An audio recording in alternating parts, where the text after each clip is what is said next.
తిరుమలలో అతిపెద్ద అపచారమే జరిగింది ఒక రకంగా చెప్పాలి అంటే. ఎందుకంటే మొన్న కొత్తగా చైర్మన్గా వచ్చిన తర్వాత బిఆర్ నాయుడు గారు ముందుగా చెప్పింది అందరి మెప్పు పొందింది.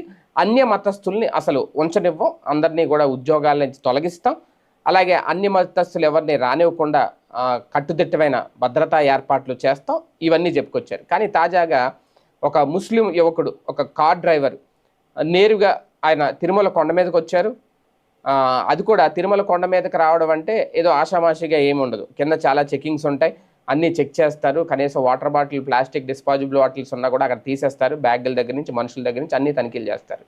అంటే అక్కడ మరి వాళ్ళల్లో ఏమన్నా ఆ భావన ఏమీ లేదేమో, ముస్లిం అయితే ఏముంది, ఎందుకు పంపకూడదు పైకని అనుకున్నారు.